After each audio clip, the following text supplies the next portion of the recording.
Marco Aurelio de Negri Santagedea dijo alguna vez: el papel de un intelectual debe ser de propósito subversivo. La inteligencia es más peligrosa que cualquier movimiento. Por eso la televisión comercial no le da cabida a la inteligencia, porque es peligrosa. Aquí sí le vamos a dar cabida, porque no le tenemos miedo. Soy Jesús Cisneros y esto es Voces Disidentes.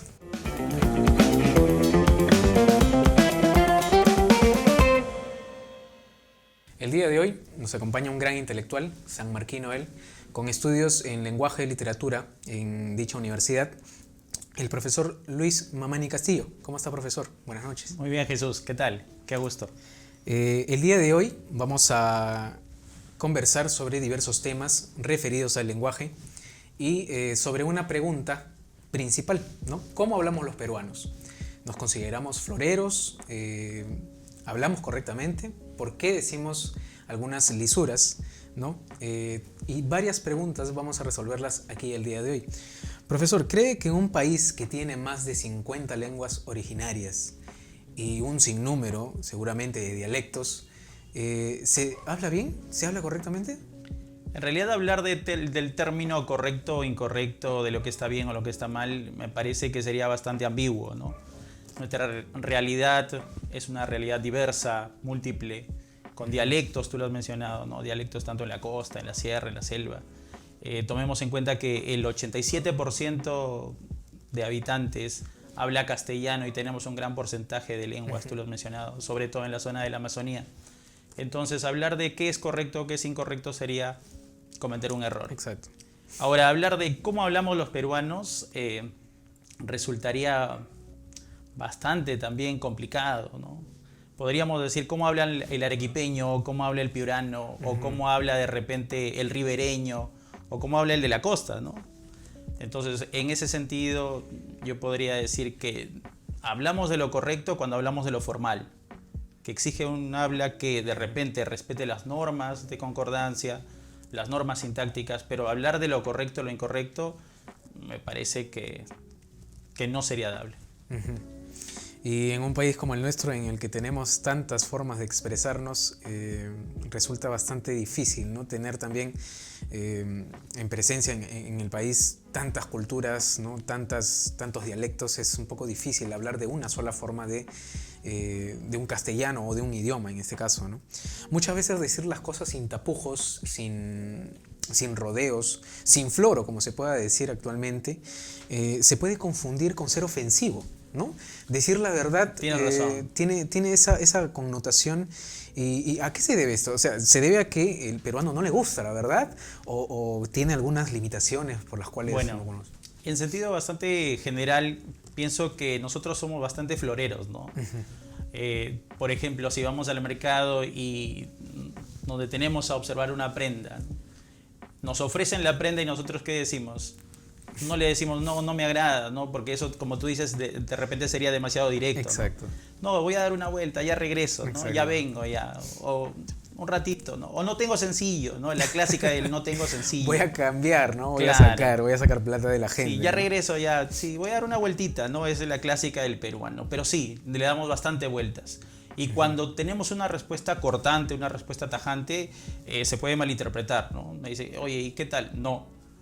Entonces resulta chocante, ¿no? Porque nosotros le damos bastante vueltas, ¿no? Rodeamos y no sabemos decir que no. Tú acabas de decirlo, ¿no? No sabemos decir que no. No podemos, creo, es parte de nuestra idiosincrasia, ¿no? Exacto.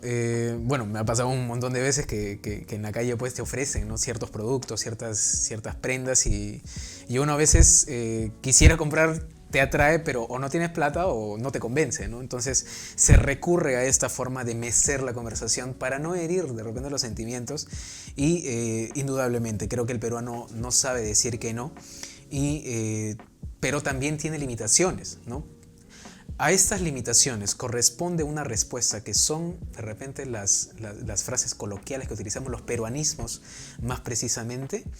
Las lisuras, por ejemplo, también es un recurso bastante usado, ¿no?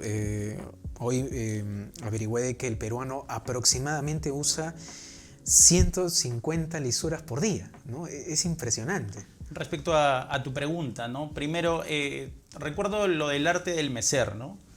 Entonces nosotros somos de característica bastante redundante, pero también mecemos, sabemos mecer. No cualquiera mece, ojo. El mecer, lo dice Vargas Llosa en uno de sus relatos, el mecer implica gracia, implica picardía, un toque de humor, ¿no?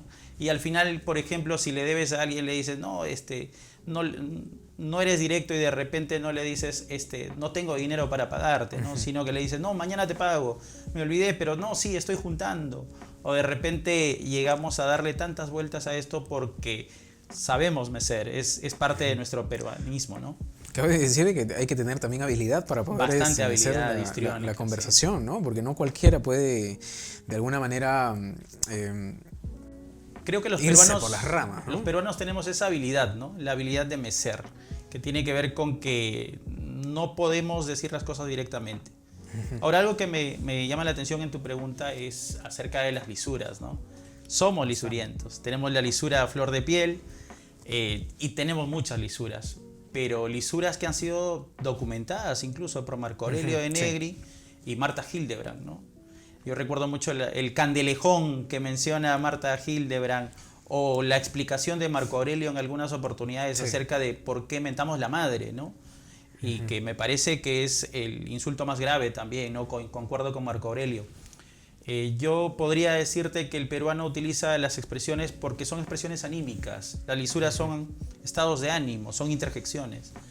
Yo digo, te vas a la M, ¿no? O está de PM, ¿no? Claro. O podemos utilizar expresiones como vive el Perú, carajo, y un carajo bien puesto no es ofensivo. Entonces de eso se trata, ¿no? Somos lisurientos, sí, pero lo hacemos sobre todo en el seno familiar, amical.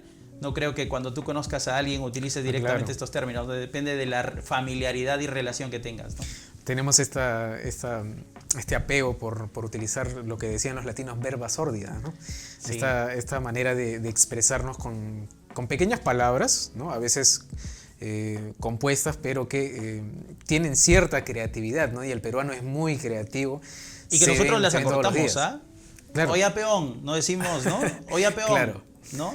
Ese P, que es característico del peruano, después, ¿no? El on, ¿no? Son características de nosotros, ¿no? Claro está, recalcando que no es en todo el Perú, ¿no? Hablamos del castellano limeño, donde un oe, ¿no? Oya P, ¿cómo es? Abreviatura de oye, ¿no? Claro, entonces hablamos de un nivel en el cual el gesto, aunado a la palabra, van a confirmar que nosotros tenemos una manera muy particular de comunicarnos.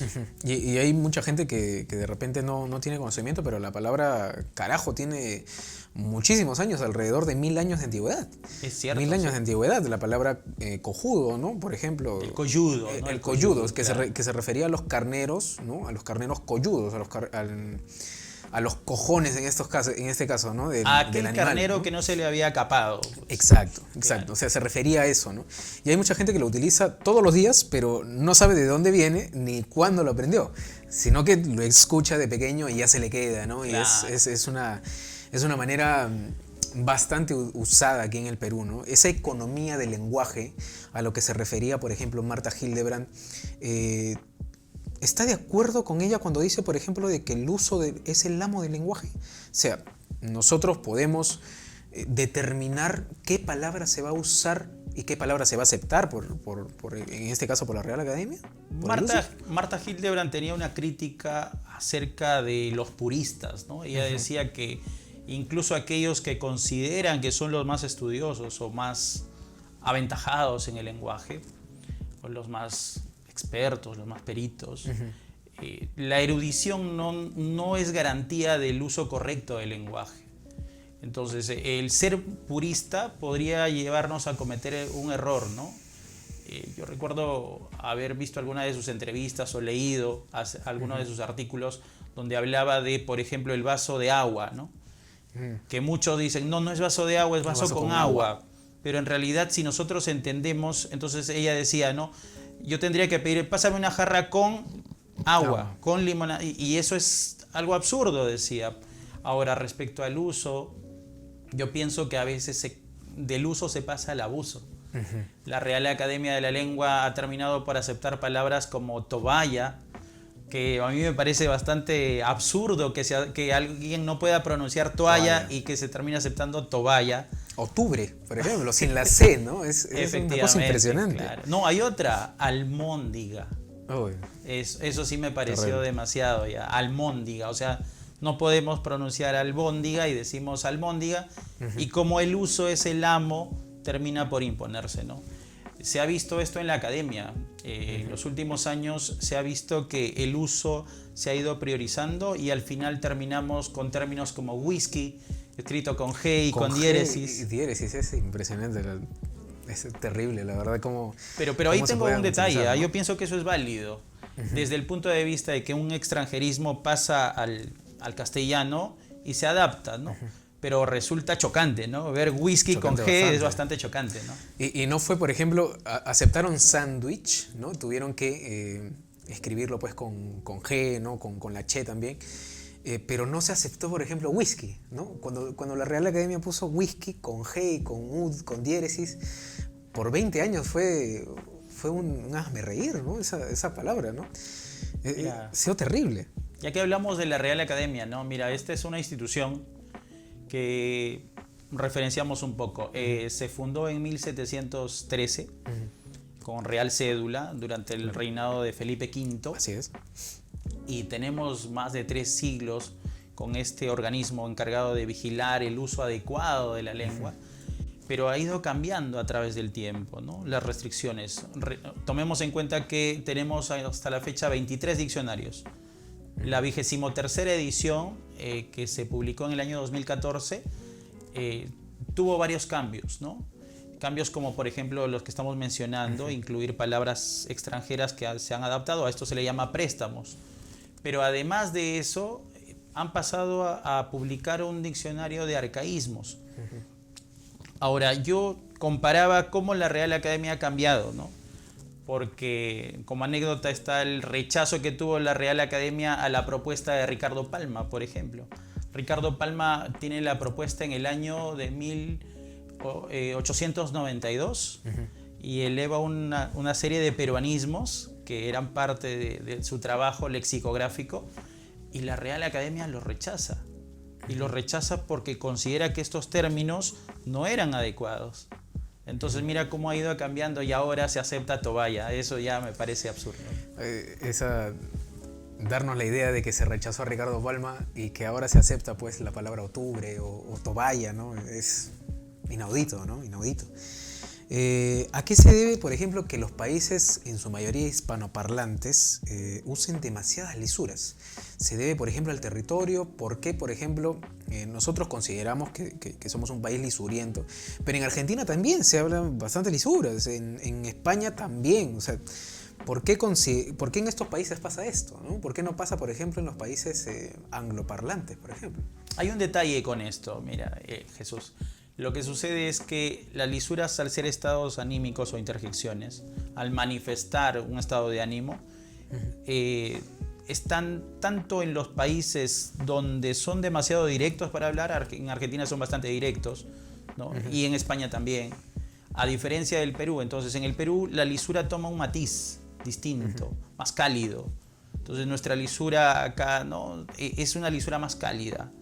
Y yo diría que las lisuras en Argentina y en España son distintas, ¿no? Entonces, en Europa no podría darse, y tú lo has dicho bien, porque no tienen el sentido de la interjección. Entonces, los europeos tienen un lenguaje distinto, por lo mismo que las lenguas, algunas, a pesar de que son romances, no tienen este matiz, ¿no? Como el castellano o español.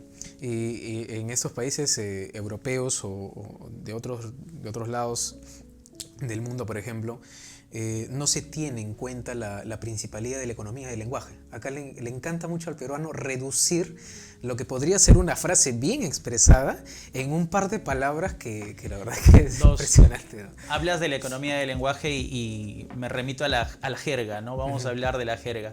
Ojo que el término jerga va a designar al vocabulario de un grupo. Al vocabulario de un grupo. Entonces, los médicos tienen su propia... Es válido hablar de la jerga médica, de la jerga de docentes, de los abogados también, la jerga en el derecho, o la jerga de los ingenieros, o la jerga de los albañiles. Pero el principio de economía no solamente está presente en la jerga. Por ejemplo, yo he observado que los jóvenes utilizan mucho el resbe, ¿no? Ahora, ¿qué es el resbe? Es intercalar o invertir el orden de la palabra. Por ejemplo, de las sílabas, ¿no? En este caso. Los jóvenes, hablemos de los chibolos, dicen vamos a la yapla. O por ejemplo, hablamos del ñoba. Entonces, en la forma corta decimos yapla, ñoba, que son términos bastante cortos, ¿no? El principio de economía también opera ahí. Ahora, otro detalle es el principio de acortamiento. Los peruanos acortamos mucho, ¿no? Si yo te digo que voy a pedir una moto, ¿qué podrías interpretar, no? Tú dices, ya, es mototaxi, ¿no? O una motocicleta, pero una moto adopta una característica especial. Yo, por ejemplo, no soy profesor, ¿qué soy? El profe, ¿no? El profe, el aceño, ¿no? Y esto viene desde la colonia. Otro detalle ahora que recuerdo es el de, por ejemplo, esta obra tan conocida, ¿no? Ñacatita. El padre del teatro peruano, Manuel Asensio Segura, recuerdo que, ¿no? ¿De dónde viene Catita? Catita es la forma corta de Catalina.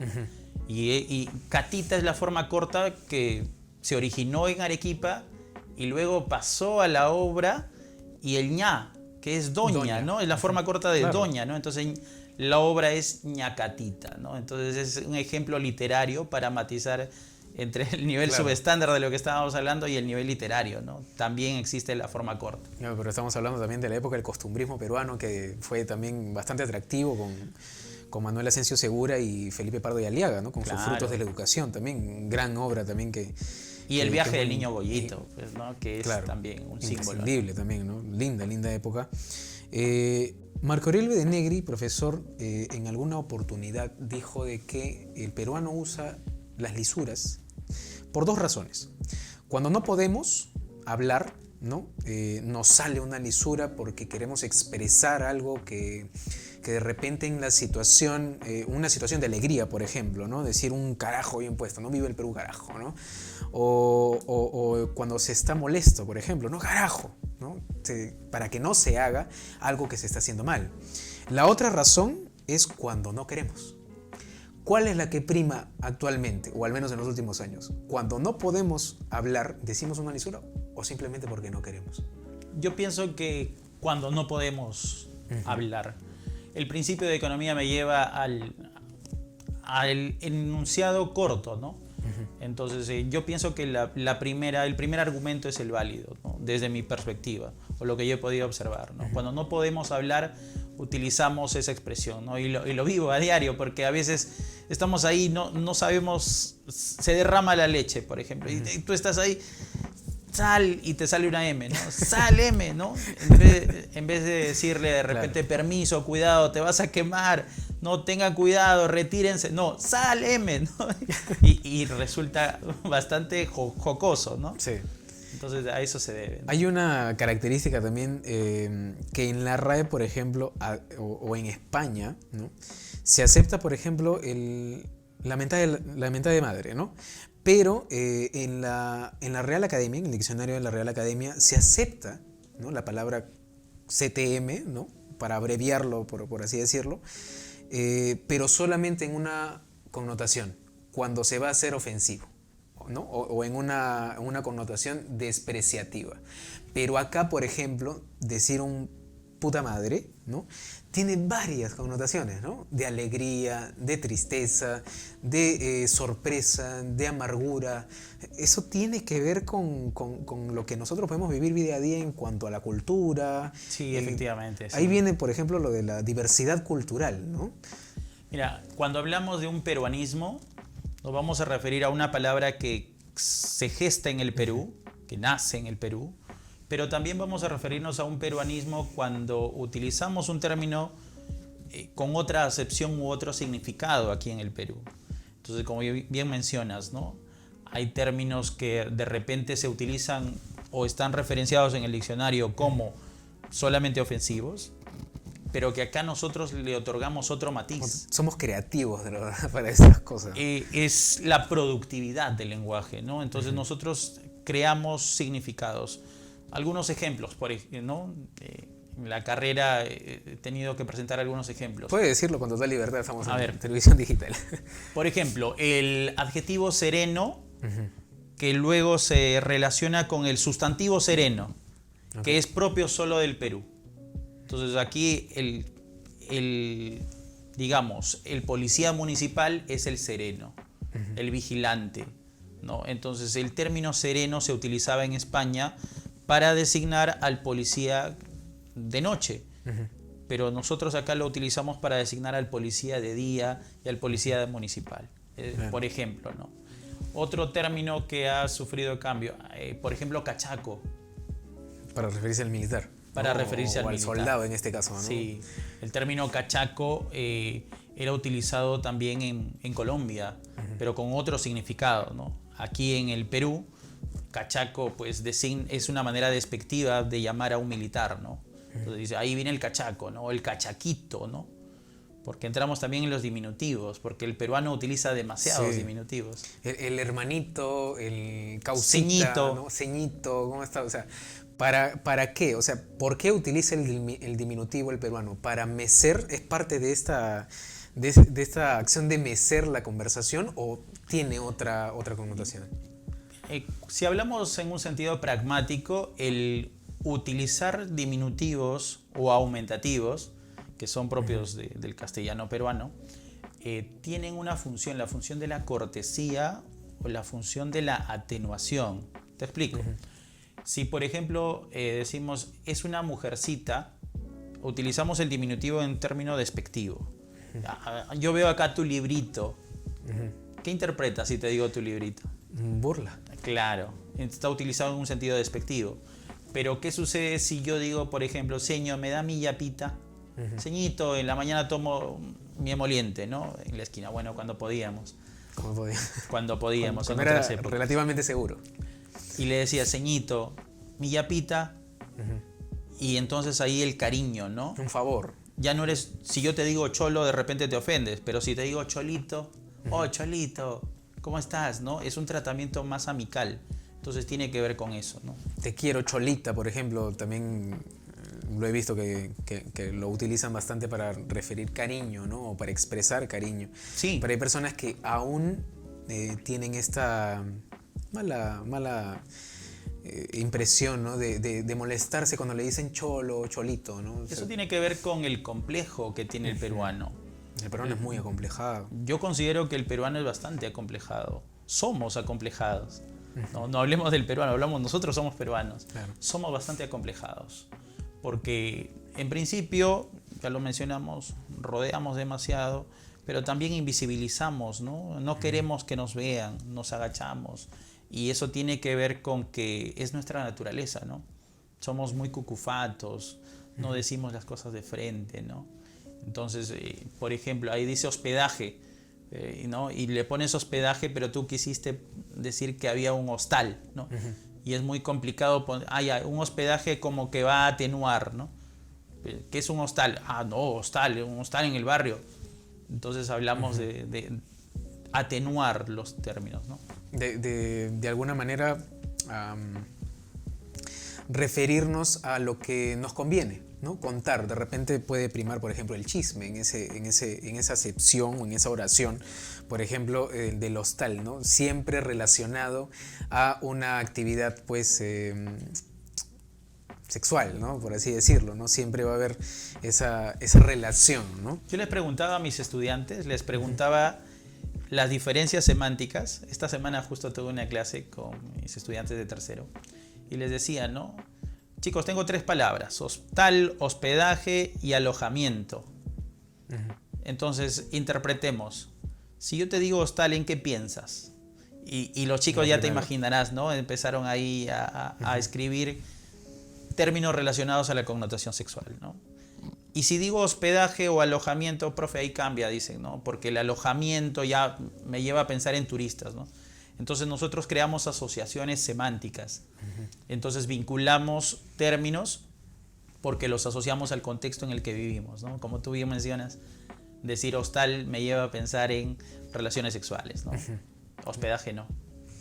Y este acomplejamiento, por ejemplo, que tiene el peruano es es una muestra, o de las tantas muestras que nosotros tenemos de apegarnos o de relacionarnos bastante con lenguaje de otros países. México, por ejemplo. Conozco a muchos chicos, y digo chicos por referirme pues a los que están entre los 15 y 16 años. Tus contemporáneos, claro, también. ¿No? Coetáneos no, contemporáneos, por así decirlo, porque yo también todavía soy joven, ¿no? Que utilizan mucho algunas palabras que vienen de México, ¿no? Güey, por ejemplo, ¿no? ¿Por qué? Se mamó, dice. Se mamó, ¿no? Se mamut, ¿no? Para referirse a algún meme. Y ahora ni siquiera le dicen meme, le dicen momo, ¿no? O sea, es terrible el maltrato que tiene el peruano. Hubo una campaña, ahora que lo mencionas, en Publimetro y también por parte, me parece que de la Municipalidad de Lima, para hablar como peruano. Y ahí esto me generó una interrogante así enorme, ¿no? Para hablar como peruano. Oye, habla como peruano, dicen, ¿no? Entonces se fregó o se jodió, pero no digas se mamó. Ahora, no podemos nosotros imponer tampoco esto, porque la cultura es así. Hay términos como el chévere que proceden de Venezuela y calaron hondo acá, ¿no? Hay otros que han ido quedando, como el piola, el paja, el bacán, que viene de Argentina, ¿no? El bacán viene de Argentina, sí. Pero cuando pasa acá tiene otra connotación también. Pero es parte de la cultura, lo mencionas, ¿no? Los influencers tienen mucho que ver. Entonces hablas, güey, perro, manito, oh mano, dice, oh mano. Hablamos como mexicanos y no es hablar como mexicano. Yo pienso que es parte de la transculturación que se está dando, ¿no? Los medios han colaborado mucho. Te pongo un caso. El término palta, por ejemplo, muere en nuestra frontera. De ahí hacia arriba ya se podría mencionar como aguacate. Pero si nosotros estudiamos el lenguaje de los mexicanos, ¿no? Viene de otras raíces. Entonces, el término palta tiene otra raíz, una raíz más andina. El término aguacatl viene del náhuatl. Entonces ellos tienen también sus raíces, ¿no? Pero van a chocar. Y es ahí donde de repente, como nosotros recibimos influencia del norte más que del sur, vamos a hablar como mexicanos. ¿Y por qué esta vinculación tan directa más con México que con otros países, por ejemplo? Porque justamente como te digo, ¿no? Viene del norte. Nosotros recibimos los memes ¿de dónde? De México. De México. Observamos programas ¿de dónde? De México. Son muy pocos los programas que miramos, por ejemplo, de Chile o de Argentina o de Uruguay o de Bolivia, ¿no? Miramos siempre hacia el norte. No sé si esto tenga que ver con que se habla del norte como el indicador del desarrollo. No sé si esto tenga que ver, pero la influencia llega de México, ¿no? Estados Unidos le deja los programas a México, México traduce y esto pasa al Perú, ¿no? Así se da. Y es curioso que el peruano, por ejemplo, no tenga un acento al hablar tan pronunciado o tan característico como en Argentina o como en Chile, por ejemplo, ¿no? Porque hubo un video hace un tiempo que vi que había una chica, ¿no? Que vociferaba algunas palabras en otros idiomas, ¿no? Y su amiga reproducía el dialecto. Exacto. El y dialecto. Su amiga le pedía, por ejemplo, a ver, háblame como argentina, como inglesa, ¿no? Como rusa. Y cuando le dijo, háblame como peruana, la chica no sabía cómo. O sea, no tenemos un acento muy marcado. Muy marcado. O sea, ¿por qué nosotros no somos llamados para poder traducir algunas películas? ¿Por qué los mexicanos sí? ¿Se debe el maltrato del lenguaje que nosotros tenemos? A pesar de que dicen que el peruano no tiene un acento particular, la cultura popular también dice que nosotros hablamos como cantando. No sé si lo has escuchado. Dicen, el peruano habla como cantando. El chileno habla agudito y después el argentino ya sabemos que distende, ¿no? Che pibe, ¿qué decís? ¿No? Entonces el colombiano tiene su forma particular. Claro. Pero el peruano sí tiene una forma particular, solo que no es tan perceptible por el acento, tú mismo lo has mencionado.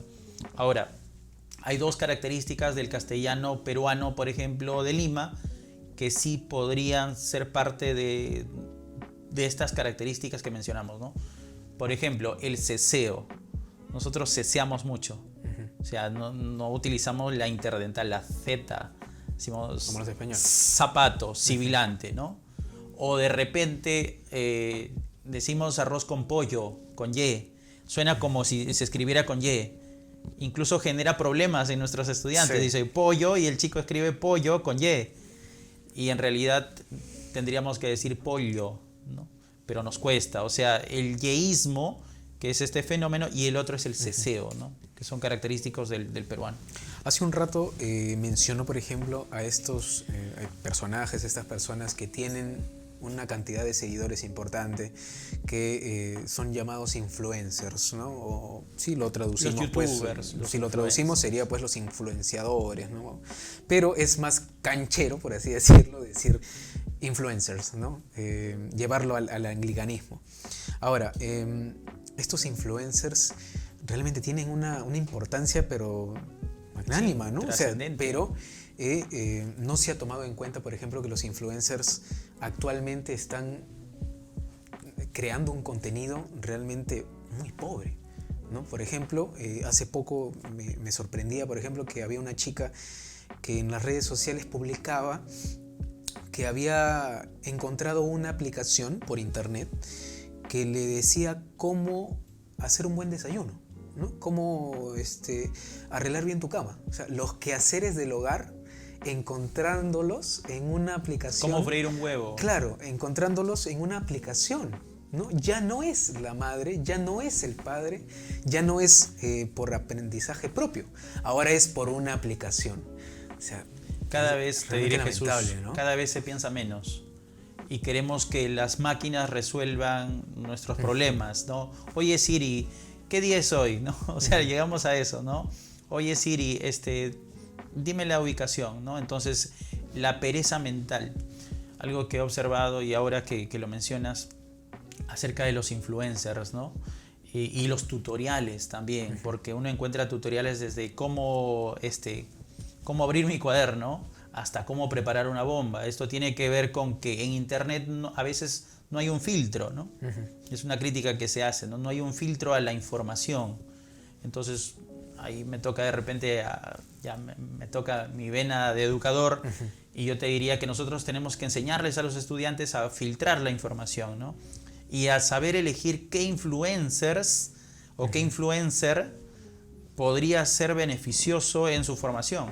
Porque como bien mencionas, hoy en día disculpando la palabra, cualquier chistoso está en las redes, ¿no? Cualquiera está en las redes. Y es peligroso porque la cantidad de gente que sigue a estas personas, al final de cuentas, van a imitar, ¿no? Porque eso tiene el reproducen ser humano, ¿no? lo que reproducen no solo palabras, sino también costumbres que estas personas puedan publicar en sus redes sociales. Los famosos challenge, ¿no? Exacto, los retos. Y en cuanto a los retos, por ejemplo, han existido, pero terribles, la verdad. O sea, hasta desde tirarse agua helada en pleno invierno, ¿no? Arriesgando que te dé una pulmonía. El de la canela, ¿no? Recuerdo mucho yo, no sé si lo has visto. No me acuerdo mucho. Tenían que inhalar o comer canela en polvo, y eso es bastante peligroso, ¿no? O sea, es algo estúpido, ¿no? Sí, hace poco también por lo de la pandemia, por ejemplo, vi a una chica, ¿no? que se publicaba en redes sociales, que instaba a sus seguidores a lamer el inodoro, ¿no? Para demostrar de alguna forma que no hay bacterias o que lo del virus pues es una mentira, ¿no? Y es terrible porque habían personas que la imitaban, ¿no? Lastimosamente para esta chica pues terminó en el hospital, ¿no? Intoxicada. Yo te diría que esto tiene que ver con la posmodernidad, ¿no? La posmodernidad trae estos conceptos del relativismo, todo es relativo, nos mienten, y como ya tantas veces efectivamente nos han mentido o nos han mecido de lo que hemos hablado hoy día, que ya al final terminamos por confiar en estos falsos ídolos, ¿no? De repente creemos que lo que ellos hacen es correcto. Pero más que los adultos, pienso que el peligro está en los niños, ¿no? Y en los jovencitos que de repente son susceptibles de estos cambios, ¿no? De estas orientaciones que podrían tener. Entonces, qué bueno que hayas tocado ese punto. Sí, porque desde los 8 años, 9 años ya los chicos, y bueno, yo también soy docente, veo a los chicos que cuando los recogen sus padres les dan el celular, ¿no? Para que no los estén molestando, mientras están hablando de repente con la profesora, ¿no? Con el tutor. Pero hay que tomar en cuenta que es bastante peligroso, ¿no? Porque lo que conocemos de Internet es solamente un pequeño porcentaje. Como te decía, ¿no? El contenido. Ellos pueden acceder a cualquier contenido hoy.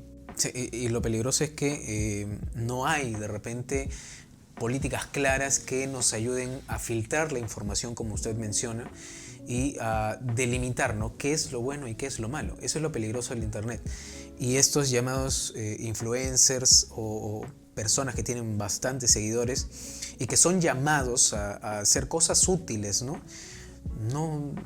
Lamentablemente no están haciendo su trabajo, ¿no? Son muy pocos los que hacen su chamba, por así decirlo, ¿no? Otro peruanismo. Pienso que lo que sucede es que se confunde la libertad de expresión y no se fijan límites claros, ¿no? No se fijan límites porque dicen, no, pero bajo el escudo de la libertad de expresión yo puedo decir cualquier cosa y nadie puede objetar porque hay libertad. Entonces ahí viene el punto, ¿no? Si creamos un organismo, este organismo con el permiso de quién me puede decir a mí qué es lo que debo decir o me puede vetar, ¿no? Entonces los influencers, por ejemplo, ahora leía que cuando muestran un producto, y esto ya lo está regularizando Sunat, Indecopi, ¿no? Ellos tienen que mencionar el producto y tienen que referenciarlo porque efectivamente ellos están recibiendo dinero o beneficios, ¿no? Y entonces las leyes tendrían que orientarse también no solamente al control de la información, sino también a cómo es que se presentan las marcas, por ejemplo, o cómo es que se presentan los objetos al mercado, ¿no? Para que sean consumidos.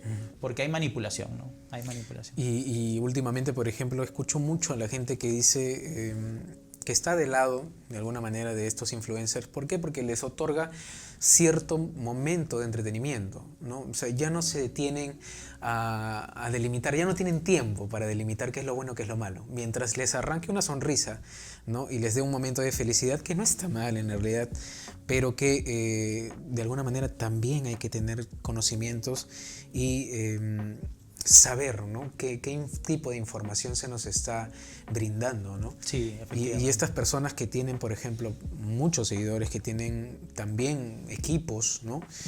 Cámaras, muchos tienen implementos que les ayuda a llegar a más gente, deberían tener un poquito más de cuidado, ¿no? Al momento de hacer sus videos. Sí, concuerdo completamente contigo, Jesús. Creo que se trata de eso, ¿no? Se trata de ver cómo regulamos. Como ya dije, ¿no?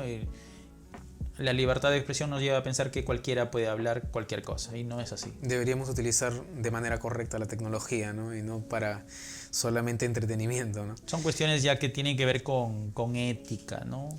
O con, de repente, como te digo, un organismo que se encargue de regular esto, ¿no?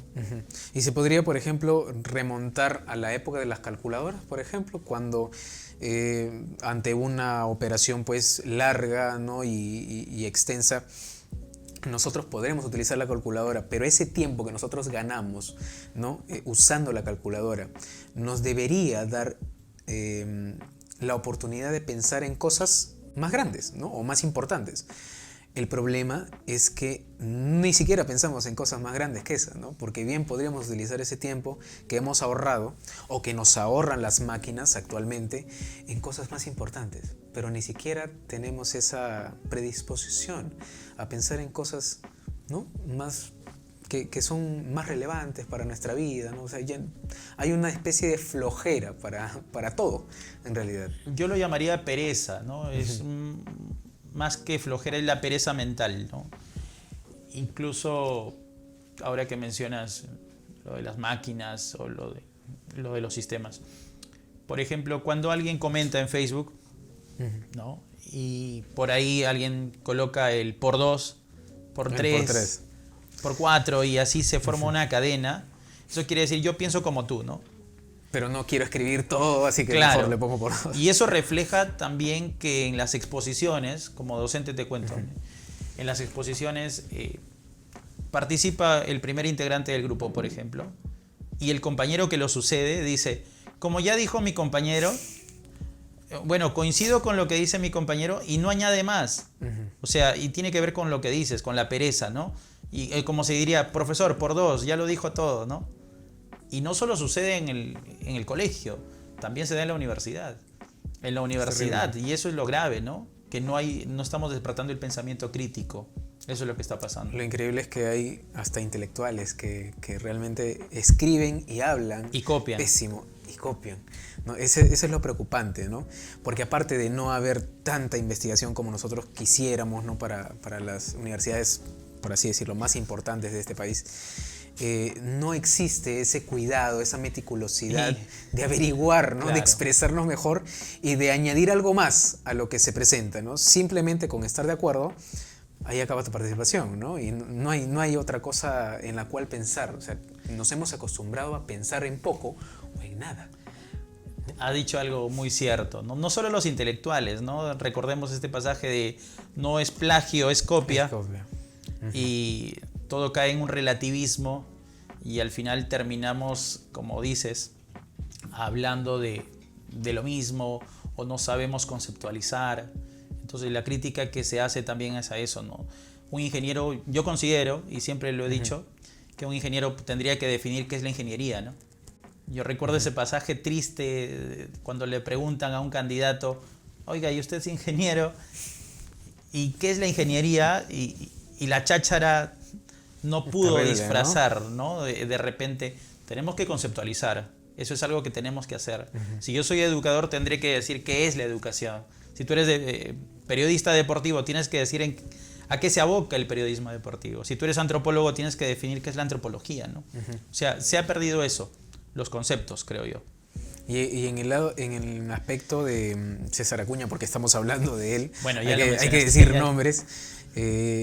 No ha sido una vez ni dos veces, han sido varias veces en las cuales un periodista ha tenido de alguna manera ese aspecto vil, ¿no? De preguntarle algo académico a una persona que no lo es tanto, ¿no? Y es terrible, ¿no? Porque ha estado dos veces, ¿no? O sea, yo considero que ya hay maldad, ¿no? Porque, como tú bien lo mencionas, o sea, tú conoces a tu entrevistado, así como tú me conoces, y hemos compartido aula, y en algún momento tú sabes de mis limitaciones o yo sé de las tuyas, ¿no? Entonces tú me entrevistas y yo sé, y yo veo mala intención cuando se le pregunta, ¿no? Me hizo recordar, bueno, tú estabas más joven, pero cuando Lourdes Flores presenta en su campaña a un teniente que era Risco, un afrodescendiente, y a Risco, vamos a hablar en jerga, lo tomaron de punto los periodistas, ¿no? Entonces,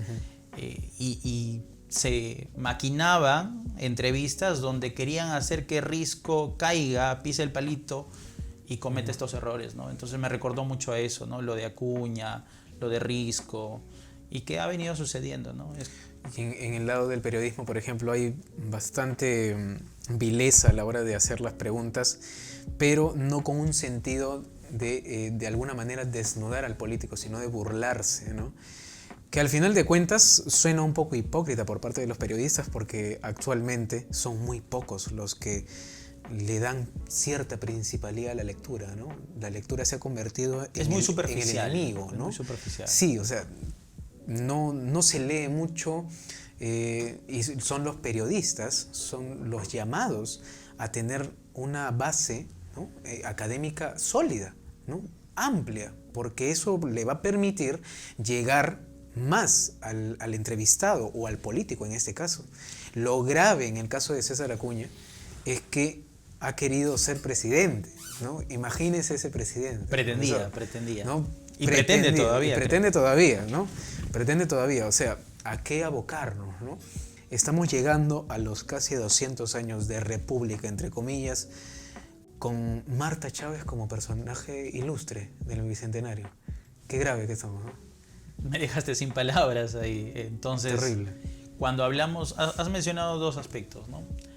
El primero tiene que ver con la profesión y cómo es que nosotros tenemos que ser consecuentes con nuestra profesión y pensar en la mejora continua. En tal sentido, un periodista que no se capacite, un periodista que no mejore su léxico, que no se prepare en redacción, un periodista que no tenga recursos, ¿no? Es un periodista que, bueno, termina preguntándole al amigo, oye, ¿y qué es esta universidad? ¿Y cómo se llama esta universidad? ¿No? Entendí la referencia. Y al final dice, ya, y le brindan información errónea, y puede que esta información errónea, como el quehacer del periodista es divulgar, se divulgue, ¿no? Entonces ahí está el punto. Y eso es lo que le pasó a la joven periodista, ¿no? De hace poco, ¿no? Al Sabemos de referirse quién estamos hablando. Claro, ¿no? Y hemos tocado otro aspecto, por ejemplo, ¿no? Esta chica, ¿no? Sigrid Bazán, es influencer al final de cuentas, ¿no? Tiene sus seguidores, tiene sus redes sociales activas, ¿no? Casi todos los días. Supongo yo que sube contenido, ¿no? Aparte de lo que hace por su trabajo, ¿no? Cuando se refirió a estos alumnos o a esta universidad en cuestión, ¿no? Y las relacionó con una situación económica pues baja, ¿no? Eso es lo peligroso, ¿no? Lo peligroso de tener periodistas influencers jóvenes que tienen seguidores, ¿no? por su carisma, por así decirlo, pero que no nos invitan a reflexionar, ¿no? o a la autocrítica en este caso, ¿no? Como le decía hace un momento, la lectura se ha convertido en un enemigo, ¿no? Las tareas son vistas desde un lado apocalíptico casi para los chicos, ¿no? Hablarles de tareas es... Ya vete a leer, ¿no? Sí, recuerdo que se ha perdido efectivamente el sentido de la lectura, ¿no? Quien te habla viene trabajando una tesis acerca de los hábitos de lectura en los padres y qué relación tiene los hábitos de lectura de los padres en, ¿no? la motivación hacia la lectura de los hijos. Entonces he estado ahondando en el tema y hay investigaciones de la Universidad Católica, he encontrado algunas investigaciones que nos dicen eso, ¿no? Que la lectura que tendría que venir de casa, con referentes en casa, no se da. Y se da como castigo, ¿no? O sea, le dices al chico que tiene que leer una determinada cantidad de obras. Por ejemplo, si hablamos del plan lector, ¿no? Y se le obliga al estudiante a leer. Entonces no encontramos el propósito de la lectura, que es el goce, ¿no? El disfrute, el goce, el deleite, ¿no? Y que en realidad hoy podemos hacer, ¿no? Porque la pandemia, ahora tocando este tema, la pandemia, así como trae cosas negativas, malas, también trae oportunidades, ¿no? Estuve investigando y descargando muchos libros ahora en esta época de pandemia y varias universidades y además editoriales han liberado contenido, obras, tanto obras selectas, hablamos de los textos pues clásicos, como también obras actuales, ¿no? Entonces el contenido está y podemos leer desde nuestro celular o desde nuestra tableta. Sin embargo, no lo hacemos, ¿no? No estamos enterados de repente de que esto está sucediendo, ¿no? Yo voy a la crítica. Los padres no leen y entonces el hijo no lee, ¿no? Si el padre observara, si el hijo observara al padre con un libro en la mano, entonces yo pienso que ahí empezaría todo, ¿no? Lo digo porque soy padre y tengo hijos que de repente tampoco son tan adeptos a la lectura, ¿no? Por ahí han pescado uno que otro libro, pero cometemos esos errores, ¿no? Es una autocrítica también. Y en esta coyuntura de pandemia y en la cuarentena, más que nada, los padres han sido los llamados a ser los segundos profesores, ¿no? Sí, o los profesores auxiliares en este caso. Recuerda que ¿no? la educación viene de casa, ¿no? Y ahora ellos están vivenciando esto. Ahora ellos dicen, oye, que todo eso tenías que hacer, ¿no? Oye, ¿no? Y lo vivo a diario, te digo, ¿no? Mi esposa me decía, tengo un hijo de 12 años, me decía, si acá en casa y ahora que estamos nosotros, él no hace la tarea, no cumple, imagínate cómo sería si estuviera en el colegio, ¿no? Y nosotros a horario a tiempo completo. Entonces, mira, lo estamos viviendo, ¿no? Y nos cuesta como padres entender que esa es nuestra labor, ¿no? Es muy difícil. Y los que somos docentes, de alguna manera nos hemos librado, por así decirlo, de esa de esa tarea que es estar detrás del chico, detrás del alumno y de la alumna, enseñándole, ¿no? Todos los días. Y ya no es el padre el que envía al colegio al hijo a las 8 de la mañana o a las 7:30 y lo ve recién a las 2 de la tarde, ¿no? Ya Claro. cansado y bueno, de frente a hacer las tareas, ¿no? Ahora el padre es el que está ahí minuto a minuto, ¿no? Y de alguna manera lo está sufriendo, ¿no? Y hay algunos que ya se están adaptando a esta nueva normalidad. Todo es un o proceso, anormalidad, ¿no? Claro.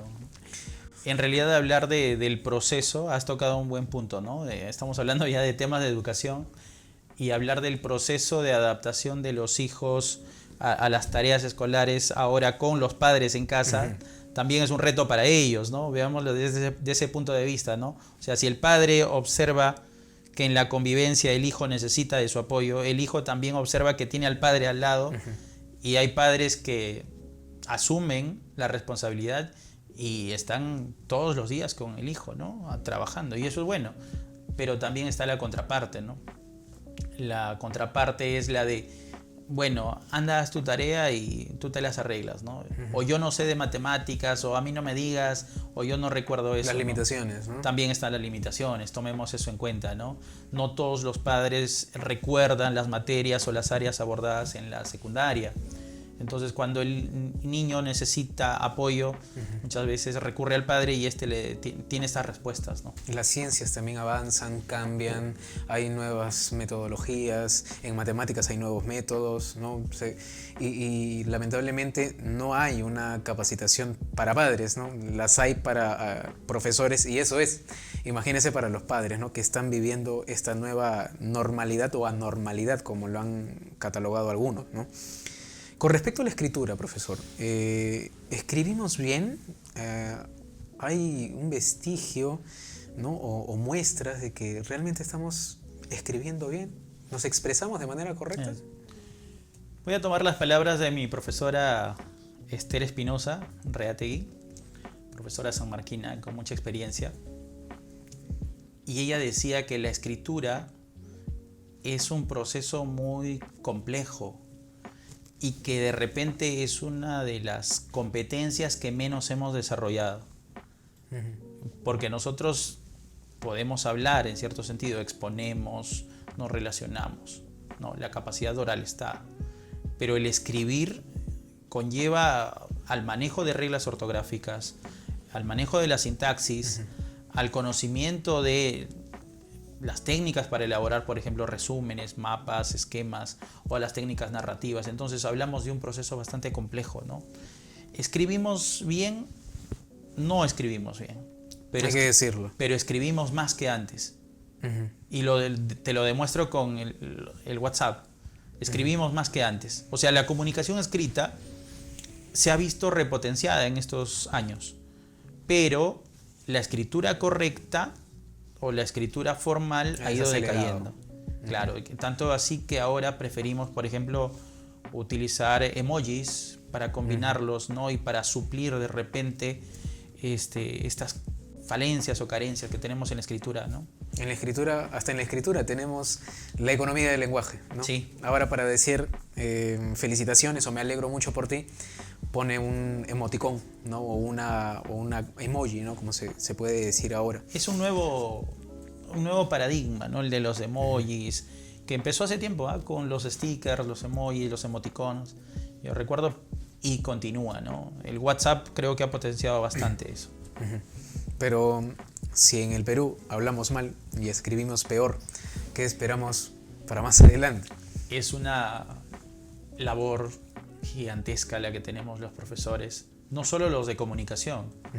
Yo pienso que los profesores de todas las áreas tenemos un compromiso con la escritura, y desde el profesor de matemáticas, porque a veces, no sé si te ha pasado, ¿no? El profesor coloca matemática y cuando el estudiante lo corrige, y porque molesta, tenemos ¿no? complejos, vamos a relacionar lo que hemos hablado acá. El profesor dice, se molesta, ¿no? O dice, yo soy de matemáticas, ¿no? A ver, resuelve esto, ¿no? Y se venga todavía del estudiante. Claro, Entonces ahí jale, está. ¿no? Eso. Claro, ya te vi, ya tú eres el que está jodiendo, ¿no? Entonces de eso se trata, ¿no? Claro, no le gusta al peruano No saber nos lograr, gusta ¿no? ser corregidos. Entonces tenemos ese complejo, ¿no? Y creo que, como te digo, los docentes tenemos ese llamado a escribir bien. Es un deber del docente el escribir bien. Sea del curso que sea. Del área que sea. Tenemos que escribir bien. Hace poco, por ejemplo, presencié la clase de uno de mis antiguos profesores también del colegio, que expresaba su incomodidad, por ejemplo, para los alumnos que escribían o que preguntaban algo a través de los comentarios de estas transmisiones en Facebook, ¿no? O Facebook Live, como le dicen Live. ahora, ¿no? Y expresaba su incomodidad, ¿por qué? Porque los chicos, como esta academia tenía alumnos que venían, pues, o que habían vivido en otros países, ¿no? Europa, Estados Unidos, ¿no? Inglaterra, de repente, tenían que tener un lenguaje correcto, ¿no? Escribían, por ejemplo, la pregunta solamente con un signo de interrogación, no con los dos, como se hace acá. Y el profesor se incomodó, ¿no? Se incomodó bastante al ver eso, ¿no? De que el alumno que ha tenido más recursos que otros alumnos no puede escribir bien, ¿no? Y el profesor era de historia, ¿no? O es de historia, ¿no? Somos los llamados también a corregir esos errores, ¿no? Yo peleo mucho cuando a veces tengo que corregir algunos exámenes. Los chicos tienen buenas ideas, Pero te diré, pero no saben expresarlas, ¿no? Ese es el te diré problema. que llegamos también pasamos al extremo también, ¿ah?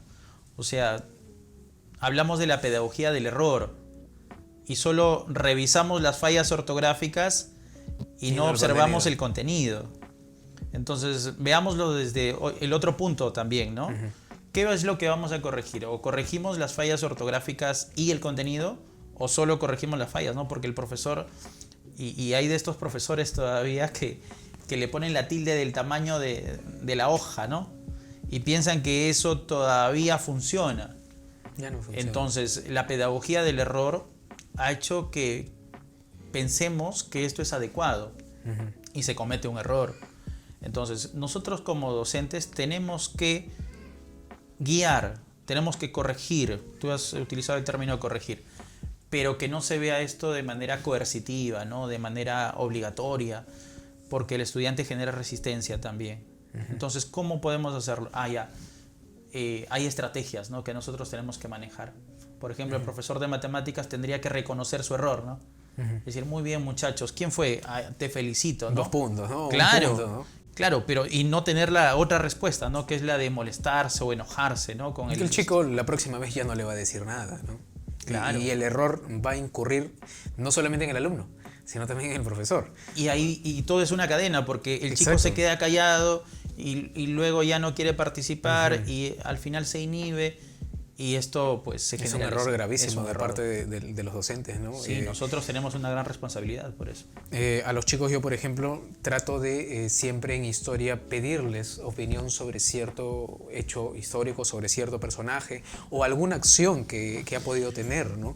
¿Para qué? Para que el alumno desarrolle ese sentido crítico que tanto pedimos, ¿no? Se ha vuelto la educación muy recta, muy mecánica, ¿no? Pregunta, respuesta, verdadero o falso y se acabó. La prueba de opción múltiple, ¿no? Nos ha traído esto. Sí, te entiendo. Es muy limitante, ¿no? Muy limitante. Y esto me lleva a preguntarle una cosa. ¿Qué augura usted para el sistema educativo? Usted que es docente hace más de 15 años, ¿no? Sí, inicié en el año 2005 aproximadamente, cuando todavía era estudiante en San Marcos. Recuerdo que hice mis primeras clases en Pachacútec con estudiantes de primaria, luego pasé a Comas, me quedé un buen tiempo en un colegio en Comas, luego pasé a Trilce, donde actualmente laboro, y uno analiza el panorama, ¿no? Y cómo es que se han ido gestando cambios, ¿no? Teníamos un proyecto educativo al 2021 y ahora tenemos un proyecto educativo al 2036. Entonces no hemos llegado a la meta y como que ampliamos esto para ver si llegamos, y yo pienso que en realidad nos falta mucho. Nos falta, todo viene no solamente de parte del ministerio, pienso pienso que no es solamente parte de las políticas de Estado, ¿no? Nos falta mucho a los docentes comprometernos para que podamos llegar al menos al 2036 y poder cubrir esta brecha que tenemos con otros países de Latinoamérica, ¿no? Porque uno revisa artículos y Chile, incluso estamos llegando a que Bolivia, Chile nos aventajan, ¿no? Entonces yo pienso que el sistema educativo tendría que formar mejores maestros ahora. En la actualidad las facultades de educación también son bastante precarias y vemos que hay universidades que ni siquiera han podido empezar con las clases virtuales, ¿no? Tú sabes, la Universidad Federico Villarreal no ha podido, ¿no? Y eso que ha recibido el licenciamiento. Entonces, ¿cómo una universidad que está licenciada no ha podido implementar, bueno, una plataforma para que los estudiantes puedan continuar, ¿no? Es una crítica que se hace desde el sistema educativo, ¿no? Universitario, en educación básica regular e incluso en el sistema preuniversitario, ¿no? Porque las academias existen porque hay un desbalance, hay una brecha, ¿no? Si no existiese esa brecha, no tendrían sentido las academias. Pasaríamos del colegio a la universidad, ¿no? Pero lamentablemente no terminan, pues, con capacidades adecuadas los estudiantes. Uno sale del colegio sin tener una base sólida, por así decirlo, para defenderse ante un eventual examen de admisión, ¿no? Sí. Y esto es preocupante porque yo le pregunto a chicos que están ya en cuarto, quinto, qué es lo que quieren ser más adelante y no tienen idea de qué es lo que quieren ser, no tienen ni la más mínima idea de qué carrera quieren seguir, qué es lo que les gusta, no tienen idea. Y esto pasa más allá, creo que por las limitaciones de cierta institución educativa. Creo más pasa por la capacidad del gobierno, del Estado de turno, de poder enfrentar este tipo de problemas, ¿no? ¿Y sabes qué es lo peor? Que cuando estos chicos que no tienen idea, a los que tú refieres, estos chicos reciben información de que estas son las 10 carreras mejor pagadas o estas son las 5 carreras más rentables, con esos términos a veces aparecen en las redes, ellos piensan que solo existen esas carreras y descuidamos el formar estudiantes, por ejemplo, para ser arqueólogos, para ser arquitectos o para ser, digamos, sociólogos o trabajadores sociales, que sean buenos profesionales y que en realidad si ellos comprendieran que la universidad no es solo una casa de instrucción en la que van a terminar los estudios y van a salir a buscar trabajo, sino que la universidad les permite expandir sus horizontes y ampliar otras perspectivas, no solo de trabajo, sino de crecimiento profesional. Está la investigación, están de repente los estudios en el extranjero, qué sé yo. Entonces, si el estudiante observara todo ese universo, pienso que podría decidir mejor. Pero lamentablemente reciben la influencia de estas son las carreras mejor pagadas y mi carrera, por ejemplo, que es la carrera de educación, y ahora que tú también estás ejerciendo como docente, están entre las peor pagadas, ¿no? Pero sabemos que esto no es así, que esto es relativo y que un docente universitario o un docente puede, ¿no?, llegar a vivir de manera adecuada, con una calidad de vida adecuada, Así ¿no? es. Y con un sueldo adecuado. Y depende también mucho de qué universidad venga, ¿no? Y eso es digamos, se invisibiliza, por ejemplo, la capacidad del docente, ¿no? Al no tomarle un examen, ¿no?, que de alguna manera pueda delimitar sus conocimientos, sino ¿de dónde eres? ¿De qué universidad vienes? Sí. San Marcos, Católica, Uni. Es que ya debe ser bueno. Tiene que ver con las etiquetas, ¿ah? Yo recuerdo a varios profesores que mencionaban esto, ¿no? Decían, ser sanmarquino es un orgullo, ¿no? A donde vayas, eres de San Marcos. Y eso está bien. O sea, y nos da derecho a decir somos de San Marcos. Le da cierta identidad también al alumno, ¿no? Pero no porque somos de San Marcos somos, digamos, eso es la garantía de que somos mejores que otros. Ahora, las etiquetas están. ¿De dónde eres? ¿Dónde estudias? Y a veces hasta vergüenza sienten, ¿no? Sienten vergüenza, ¿no? Que dicen, ya, es de Lavallejo, dicen, ¿no? o es de, qué sé yo, de la Champañá, o es de tal universidad. Entonces las etiquetas están, ¿no? Y menospreciamos al profesional, cuando en realidad hay muy buenos profesionales en estas universidades. Sí, y es contradictorio, ¿no? Porque hay muchos sanmarquinos, como muchos estudiantes de Católica, de las universidades más renombradas e importantes de este país, que lamentablemente no son buenos profesionales, ¿no? Y eso invisibiliza, por ejemplo, este problema, ¿no? Al elegir un docente, no se tiene el debido cuidado y solamente se tiene en cuenta de dónde viene, ¿no? La universidad. La universidad hacia el alumno, dicen, ¿no? Es contradictorio, sí, porque es en realidad el alumno el que hace a la universidad. A San Marcos lo hicieron sus alumnos, ¿no? Los personajes, ¿no? Mira, te cuento una anécdota. Luis Jaime Cisneros, lleva tu apellido, profesor sanmarquino. Hoy que hablábamos de las lisuras, venía a mi mente, claro, Luis Jaime Cisneros, gran lingüista sanmarquino y profesor de San Marcos. En varios de sus trabajos registra muchas de las palabras de las cuales hemos hablado hoy día, ¿no? Con datos históricos, con trabajo. Pero Luis Jaime es de la Casa de Estudio de San Marcos. Entonces, como tú dices, ¿no? Si este profesional, Luis Jaime, presenta el trabajo y es un sanmarquino y luego se va a Católica, por ejemplo, porque también dictó en Católica, entonces dicen, oye, ¿qué está pasando, no? ¿Por qué los sanmarquinos fugan a Católica? ¿Qué hay en Católica, no? Entonces hay esto de no entender que en realidad los profesionales pueden estar en todos los ámbitos, ¿no? Pueden estar en cualquier universidad, pero a lo que vamos es a que la calidad profesional no está supeditada a la casa de estudio. La calidad profesional ya es personal, ¿no? Los valores, el compromiso con la profesión, la responsabilidad es propio, ¿no? Y algo que has mencionado también, que me parece interesante, es lo de la vocación.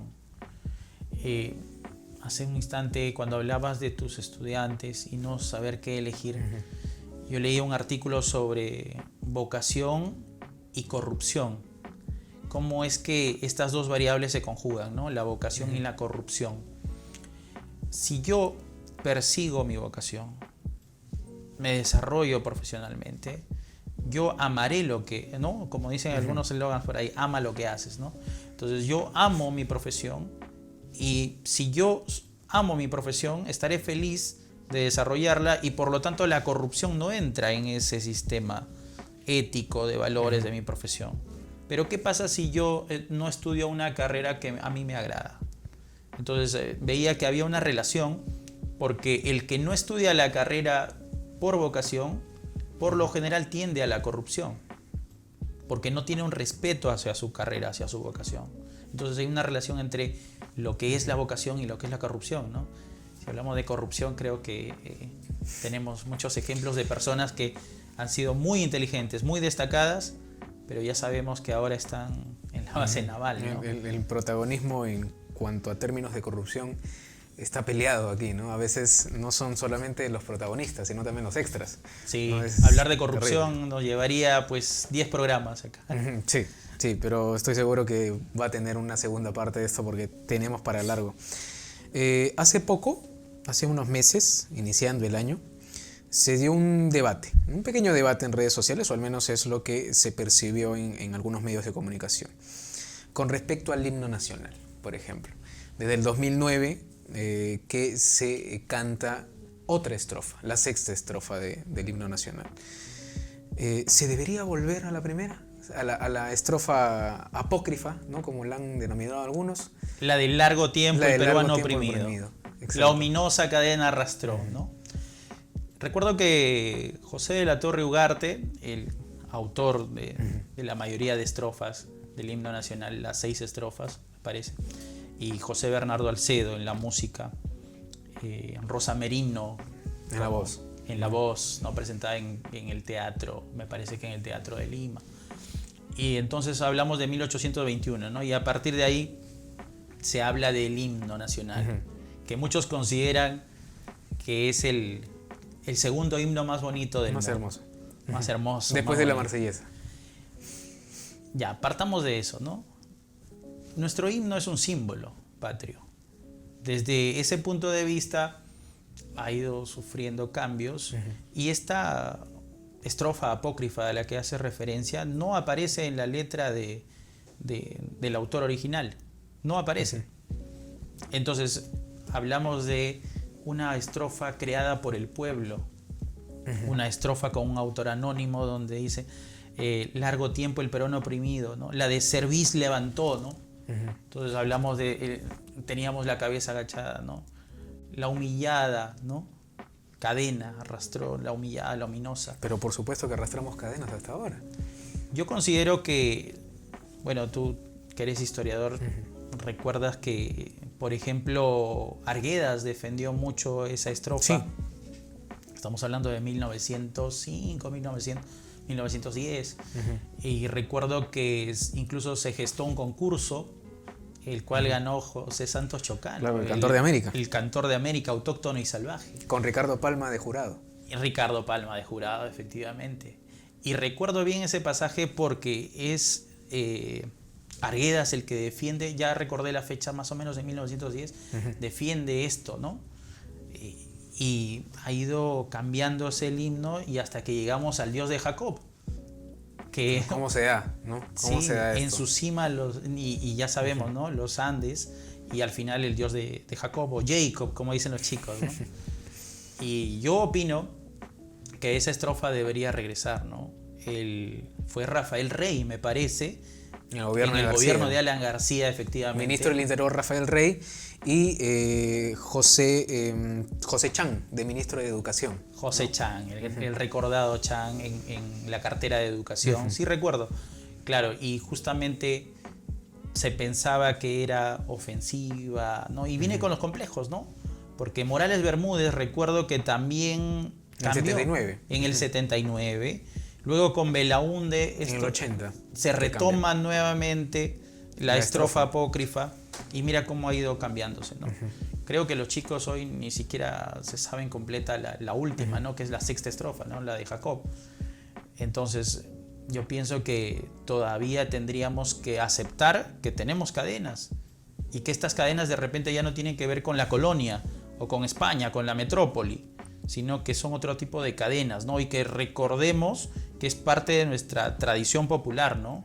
Levantar la cervical y decir que somos libres los peruanos, ¿no? Cerviz levantó. Yo opino que debería retomarse esa estrofa. Vamos a ponerle en contexto a la gente que nos está viendo, por supuesto. En 1921, perdón, es que se hace este concurso en el que Ricardo Palma es jurado y José Santos Chocano gana el concurso, ¿no? 1901. Nunca se oficializa, pero que la letra, le he revisado, es una letra realmente preciosa, pero que desde 1821 es que ya se cantaba esta estrofa apócrifa, ¿no? Que no se sabe nunca se supo quién la escribió, ¿no? Es de autor anónimo. Y que seguramente la habrá cantado pues Grau en el Combate de Angamos o Alfonso Ugarte, ¿no? Esta estrofa es la que quiere el pueblo, ¿no? Y la estrofa que nos han enyucado, por poner un peruanismo, desde el 2009, es la que le gusta a Alan García, o la que le gustaba, y la que le gusta a Rafael Rey. O sea, ¿no? Y Rafael Rey, recordemos que es muy pegado a cierto sector de la religión, ¿no? Que es el Opus Dei, ¿no? O sea, este himno no solamente se ha ido maltratando, sino que ha ido cambiando conforme a los gustos, con el antojo, digamos, conforme a los gustos o el capricho del gobernador de turno, por ejemplo, ¿no? Belaúnde tendrá pues todas sus limitaciones y sus errores y de alguna manera sus crímenes también, pero hay que rescatar que devolvió, ¿no? Esta estrofa, ¿no? En el 2002 también se propuso hacer el cambio, pero no se hizo caso. 2002, ¿no? Estamos hablando del gobierno de Toledo. De Toledo, sí. Se hizo caso omiso, se quiso hacer un debate, como en 1910, que duró 2 años el debate, de 1910 al 12, y en el 2002 no se hizo caso, pero en el 2009 sí. lamentablemente para el himno vino lo del baguazo, vinieron otros escándalos y ya no se tomó tanta importancia el himno, ¿no? Hasta lo que, bueno, ahora, hasta hace poco se ha debatido, ¿no? Si debemos volver a la estrofa apócrifa, ¿no? A la falsa, ¿no? Pero es, al final de cuentas, la estrofa que queremos cantar. El término apócrifo, falso, supuesto, fingido, bamba, ¿no? Creo que no refiere a la voz popular, ¿no? Coincido contigo, pero lamentablemente no estamos en el gobierno de turno. No somos parte de este gobierno para proponer, no para encapricharnos con una estrofa, sino que esto sea una propuesta. No vendría mal un referéndum o una pregunta más al referéndum, me parece. No vendría mal una consulta popular, porque recordemos que la democracia se origina en el pueblo, ¿no? Entonces, yo recuerdo el largo tiempo el peruano oprimido. Claro. Y fue parte de mi formación. Y la cantábamos a voz en cuello. Y hoy en día se ha perdido el patriotismo. Somos patrioteros más que patriotistas. O patriotas, ¿no? Patrioteros porque somos peruanos, claro.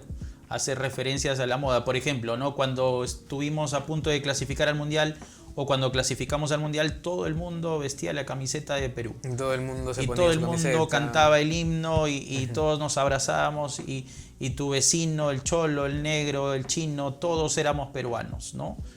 Y sucede que por moda somos patrioteros. Pero pasado esto y ante las desgracias, nos olvidamos de ponernos la camiseta, ¿no? Entonces ahí también viene la crítica. Que el patriotismo no es una moda. El patriotismo tiene que ser parte de nuestra esencia. La patria es el suelo que pisamos. La patria es lo que somos. Es lo que nos define, ¿no? Entonces, esa es mi crítica. El himno, más que nada, es el que nos define como país, ¿no? Desde el 2009, cantado una estrofa que nos refleja que hay algo superior a nosotros, es inaudito. En un país donde siempre hemos arrastrado cadenas, desde épocas incaicas hasta tiempos actuales, es inaudito pensar de que estamos siempre bajo la sombra de alguien superior. Y esto va más allá de si eres creyente o no, ¿no? Es algo relativo. La Constitución Política del Perú estipula la libertad de credo. Bajo ese punto de vista, el Perú es un estado laico, no confesional. Eso quiere decir que si alguien coloca una Biblia acá, entonces tú estás en la libertad de decir, por favor, podría retirar la Biblia porque no me representa, ¿no? Entonces, al ser nuestro estado un estado laico, yo considero que cantarle al Dios de Jacob podría resultar contradictorio, ¿no? Más allá de que esté en la letra tan bonita, y la he cantado la del Dios de Jacob también porque participo de muchas ceremonias, pero efectivamente, ¿no? Ese sería un argumento también, el laicismo, ¿no? Entonces somos un país laico, no confesional. Entre comillas, pero en la práctica es de alguna manera... La mayoría de gobiernos se orientan, y ya hoy día que hemos mencionado el de Morales Bermúdez, era muy creyente, ¿no? Y él además decía, muy pegado a la iglesia. ¿Cómo podríamos? Muy pegado a la iglesia. Y hay ciertos grupos, ¿no? de poder, y ¿no? El poder, como decían, ¿no? Se escribe con J. ¿No? Exacto.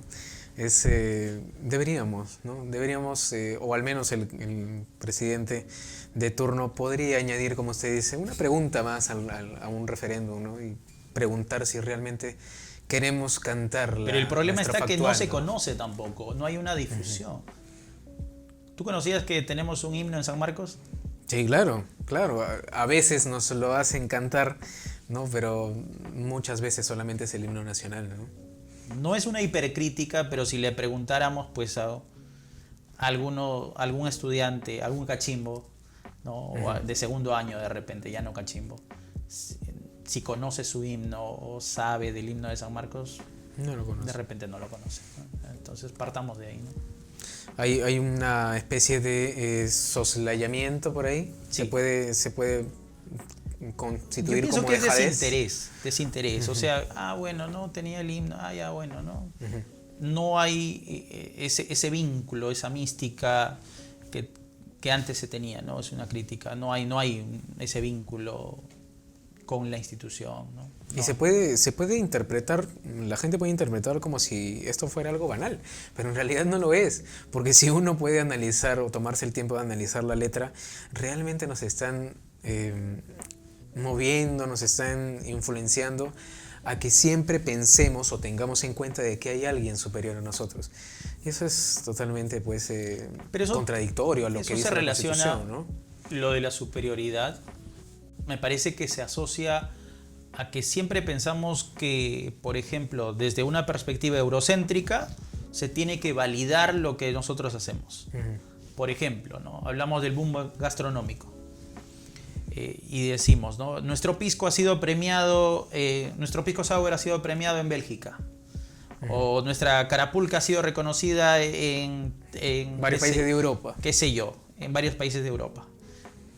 Hablamos del ceviche y hablamos de los platos representativos, y estos están sometidos a la crítica de otros países y esperamos que ellos nos digan que nosotros somos buenos.